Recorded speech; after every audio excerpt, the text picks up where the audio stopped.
আমি আরেকবার আপনাদের সামনে এআই ভিডিও মারফত তুলে ধরার চেষ্টা করছি ঠিক সেই সময় কি ঘটনা ঘটে থাকতে পারে। এখন প্রশ্ন হচ্ছে ঠিক কি ধরনের যান্ত্রিক ত্রুটি ধরা পড়েছিল সেইগুলো তদন্তের মধ্যে দিয়ে উঠে আসার সম্ভাবনা। কিন্তু যে ঘটনা ঘটেছে আজকে সকাল 8টা নাগাদ মুম্বাই থেকে বিমানে রওনা দেন বারামতির উদ্দেশ্যে মহারাষ্ট্রের উপমুখ্যমন্ত্রী। 8:45 নাগাদ দুর্ঘটনার মধ্যে পড়ে এই বিমান, যেখানে অজিত পাওয়ার ছিলেন এবং তার সঙ্গে থাকা আরও যে 4 জন তাদের প্রত্যেকের মৃত্যু হয়েছে। অবতরণের সময় ভেঙে পড়ে বিমান, এমনটা খবর পাওয়া যাচ্ছে সূত্র মারফত। প্রথমবার অবতরণের সমস্যা হয়, দ্বিতীয়বার অবতরণের আগে অনুমতি চান এবং তখনই মেডে কল পাঠান পাইলট এবং তারপরেই ভেঙে পড়ে বিমান। এখন বারামতিতে বিমানটা ভেঙে পড়লো কেন? পাইলট ক্যাপ্টেন বি পার্থসারথী কি বলছেন আসুন একবার দেখি।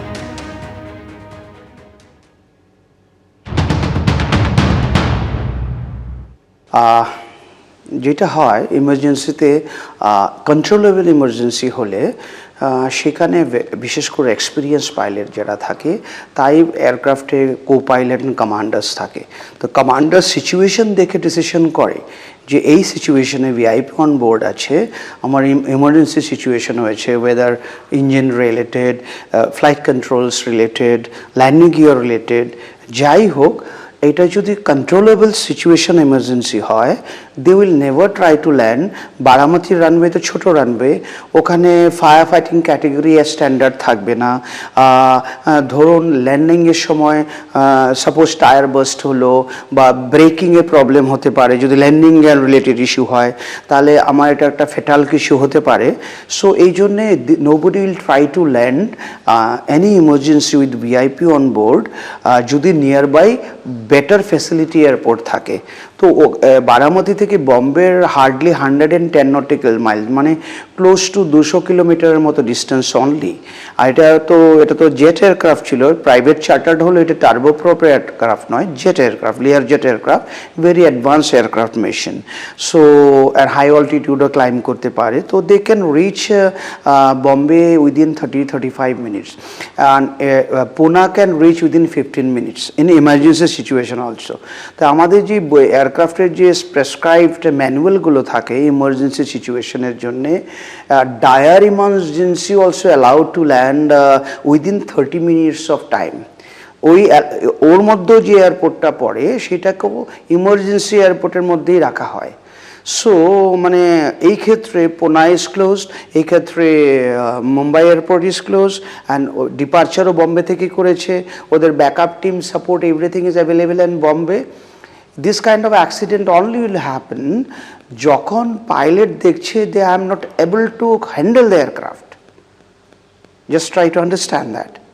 And এই সিচুয়েশনটা খুব রেয়ার ওকেশনে আসবে যখন এয়ারক্রাফট সিরিয়াসলি কন্ট্রোলেবিলিটি ইস্যু হবে, বা ধরা গেল বোথ ইঞ্জিন ফেলিওরে হয়ে গেল, বা ধরা গেল যে মানে ককপিটের কন্ট্রোল কলাম থাকে কোনো একটা জ্যাম অ্যান্ড যেটাই হলো, যেটা এক্সট্রিম এমার্জেন্সি, যেটা থেকে আমি আর ক্লাইম করতে পারছি না বা আমি ফার্দার বম্বে বা পুনাতে ডাইভার্ট করতে পারছি না, ওই সিচুয়েশনেই অনলি মেডে কল দেবে and try to land in same airport আর আশেপাশে। এই মহারাষ্ট্রের বারামতিতে যে বিমানটি ভেঙে পড়েছে, যাতে মৃত্যু হয়েছে অজিত পাওয়ারের, এটি লিয়ার জেট 45 সিরিজের বিমান। 2023 সালে এই একই সিরিজের বিমান ভেঙে পড়েছিল মুম্বাই বিমানবন্দরে। অবতরণের সময় রানওয়ে থেকে পিছলে নেমে এসেছিল সেই বিমান। 2023-এ কি ঘটেছিল, মুম্বাইয়ে পিছলে গিয়ে দুর্ঘটনা ঘটেছিল এবং আজকে 2026-এর আজকের দিনে বারামতিতে এই একই সিরিজের বিমান ক্র্যাশ করলো, যাতে মৃত্যু হলো মহারাষ্ট্রের উপমুখ্যমন্ত্রীর। 23 সালে সে যাত্রায় কিন্তু ভাগ্যক্রমে কোনো প্রাণহানি হয়নি।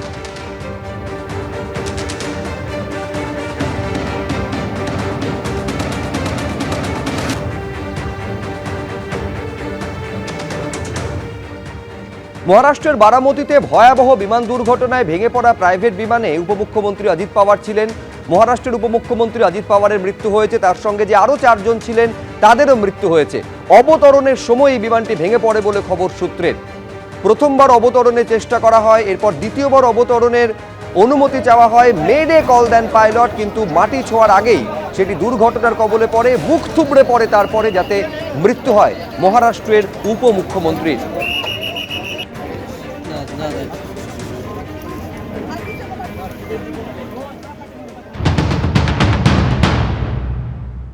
এটা সেকেন্ড টাইম ল্যান্ড করতে এসে এটা রানওয়ে সাইডে ক্র্যাশ হয়ে যায়।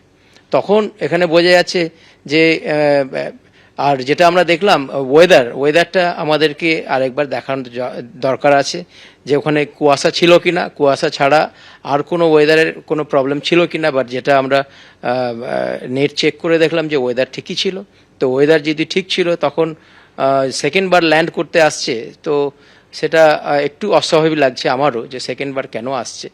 অনেক সময় হয় কি, প্রথমবার যেহেতু এটা রানওয়েটা ছোট ছিল, রানওয়ে 1700 মিটার্স মানে 1.7 কিলোমিটার এটা রানওয়ে। তো সেটা একটু মানে যখন ধরুন কলকাতা এয়ারপোর্টের রানওয়ে সেটা 3.5 থেকে 4 কিলোমিটার, জাস্ট যদি আপনি কম্প্যারিজন করেন। তো সেই এতে সূত্রে এটা এক ছোট রানওয়ে, যেহেতু এটা লোকাল ছোট শহরের মধ্যে এটা স্বাভাবিকই হয় ছোট রানওয়ে থাকে। তো তখন হয় কি, কখনো যখন ল্যান্ড করতে আসে যদি একদম রানওয়ের সামনে মানে একদম প্রথম থেকেই ল্যান্ড করতে হয়, কখনো কখনো আমরা এটা মানে কি বলে এক্সপিরিয়েন্স পাইলটেরই এটা হয়ে থাকে, এটা নর্মাল। তো কখনো কখনো যখন আমরা দেখি যে রানওয়েটা আমাদের কাছে শর্ট লাগছে, যে আমরা ঠিক পয়েন্টে ল্যান্ড করতে পারি না, তখন আমরা গো অ্যারাউন্ড করি, মানে আবার ঘুরে আসি। 3000 मीटर 3 किलोमीटर की विजिबिलिटी है, विंड स्पीड नहीं थी। तो ऐसे में इस तरह के एयरक्राफ्ट को जो एक सीजनड और एक सेफ एयरक्राफ्ट माना जाता है दुनिया भर में, उसको इस हवाई पट्टी पर लैंड करने में कोई दिक्कत नहीं आनी चाहिए थी। जैसे मैं यहाँ देख पा रहा हूँ, ये तस्वीरें आपको मैं दिखाने की कोशिश कर रहा हूँ कि रनवे शुरू होने से पहले ही उन्होंने बाएं तरफ मनूवर करके शायद ये लैंडिंग यहाँ पे हुई है, और ठीक रनवे की बाईं तरफ ये जाके टकराया है और यहाँ पर पूरा ये हादसा हुआ। तो ये तस्वीरें हैं, रनवे अगर देखेंगे तो ये इस तरफ है, और ये छोटा सा, ये मुझे लगता है कुछ मीटर्स तक ये एयरक्राफ्ट स्किड करते हुए यहाँ पर आके उसने आग पकड़ी। जब वेदर खराब होता है या विजिबिलिटी की दिक्कत आती है तो पायलट्स को एटीसी की तरफ से ही गो अराउंड कहा जाता है, और पायलट भी बहुत बार कोई रिस्क लेना चाहते नहीं है, वो सेफ्टी मेजर्स को देखते हुए गो अराउंड करके पास ही के एयरपोर्ट पे जाते हैं। लेकिन जैसा बताया जा रहा है कि पहले अप्रोच के समय में विजिबिलिटी नहीं थी, ये खुद पायलट ने माना था।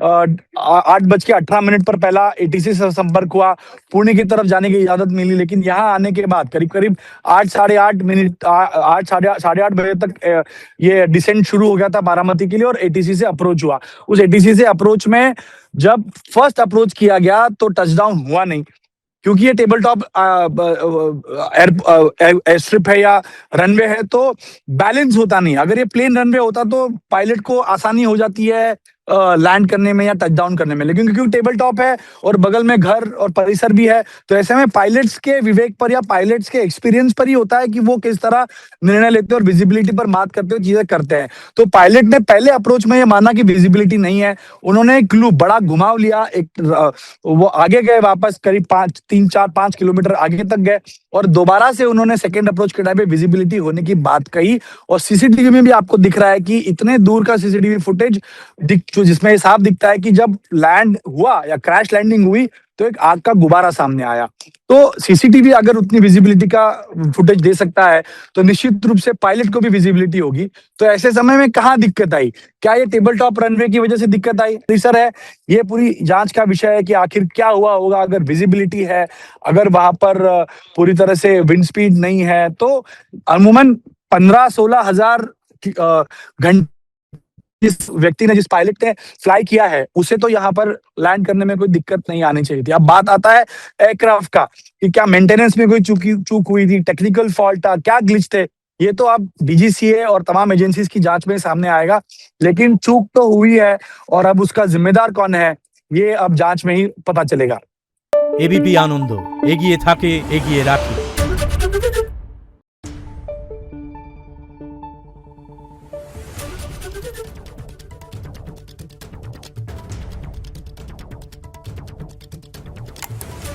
Thank you.